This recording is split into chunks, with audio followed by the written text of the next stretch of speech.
गुजरात में दिखा योगी का भौकाल, अगला पीएम कौन होगा, खड़ा हुआ ये सवाल। योगी की ताकत का मोदी को था एहसास, लोकप्रियता में कोई नहीं है आसपास। गुजरात में योगी को मोदी ने क्यों दी कमान, हकीकत जानकर आप हो जाओगे हैरान। मोदी के बाद योगी चेहरा होंगे या शाह, ये हम बताएंगे। बीजेपी नेता के बयान से आप सब समझ जाएंगे। जी, इस वक्त ये एक यक्ष प्रश्न है कि मोदी के बाद कौन होगा वो चेहरा जो बीजेपी को जिताएगा? कौन होगा वो नेता जिसका परचम लहराएगा? कौन होगा वो नेता जो मोदी की तरह अपने दम पर चुनाव जिताएगा? कौन होगा वो जिसके शब्दों की धार और ललकार से विपक्ष थर्राएगा? ये सारे सवाल आपके जहन में जरूर होंगे। उसका फैसला हो चुका है। बीजेपी उस इंसान को चुन चुकी है जो मोदी के बाद उनकी विरासत को आगे लेकर जाने वाला है, और उसके संकेत गुजरात चुनाव से मिल गए। क्योंकि अब जो खबर हम आपको बताने वाले हैं, जो अंदर की खुफिया बात हम आपके साथ साझा करने वाले हैं, जिस सच से हम आपका सामना करवाने वाले हैं, उसे सुनकर आप खुश हो जाएंगे। जी बिल्कुल सही, गुजरात चुनाव बीजेपी के लिए साख की लड़ाई थी, और इस लड़ाई में बीजेपी को उन योद्धाओं की जरूरत थी जिनके पास शब्दों के हथियार हो, जो विपक्षी पार्टी के सीने में ऐसे घाव करें जिसका असर लंबे वक्त तक रहे। इस काम के लिए खुद मोदी गुजरात चुनाव के रण में मौजूद थे। उनके साथ अमित शाह ने बागडोर संभाली हुई थी। ये दोनों गुजरात के थे, लेकिन एक और नेता था जिसने गुजरात के इस रणयुद्ध में अपनी ताकत का एहसास करा दिया, जिसने ये बता दिया कि मोदी के लोकप्रियता में अगर कोई दूसरा टक्कर देता है तो वो है योगी आदित्यनाथ। अब हम आपको योगी को लेकर वो हकीकत बताएंगे जिसके बाद आप समझ जाएंगे कि मोदी के बाद बीजेपी का चेहरा केवल योगी ही होने वाले हैं।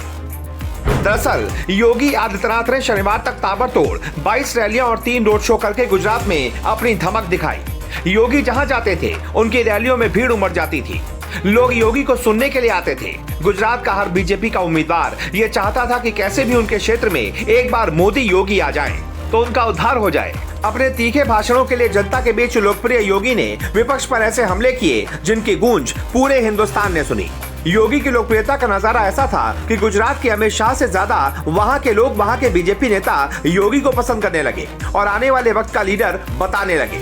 ऐसा ही एक सवाल एक पत्रकार ने गुजरात के सीएम भूपेंद्र पटेल से कर दिया कि गुजरात में पीएम मोदी के बाद किस नेता की डिमांड सबसे ज्यादा है। तो भूपेंद्र पटेल के दिल की बात जुबान पर आ गई। भूपेंद्र पटेल ने तबाक से जवाब देते हुए कहा, योगी आदित्यनाथ। पटेल ने साफ कह दिया कि गुजरात में मोदी के बाद जनता अगर किसी को सबसे ज्यादा पसंद कर रही है तो वो योगी है। हालांकि गुजरात के माहौल और राजनीति को देखते हुए गुजरात बीजेपी प्रभारी सीआर पाटिल ने बात को संभाला और अमित शाह का नाम ले लिया।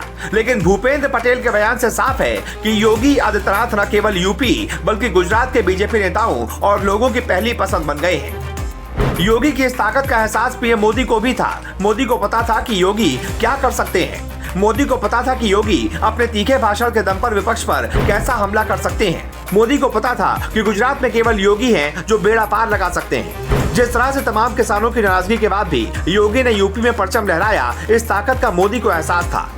इसीलिए योगी को दिल्ली एमसीडी चुनाव के बजाय गुजरात चुनाव की जिम्मेदारी सौंपी गई। तो अगर गुजरात से ही योगी के लिए आवाज उठने लगे, खुद गुजरात के सीएम अमित शाह की जगह योगी को पसंद करने लगे, तो संकेत साफ हैं कि मोदी के बाद बीजेपी के सर्वे सर्वा केवल योगी ही होंगे।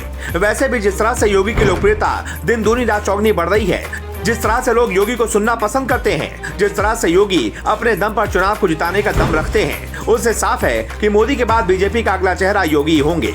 आपका इस खबर पर क्या कहना है? क्या आपको भी लगता है कि मोदी के बाद अगला चेहरा योगी होने चाहिए? कमेंट करके अपनी राय जरूर दें।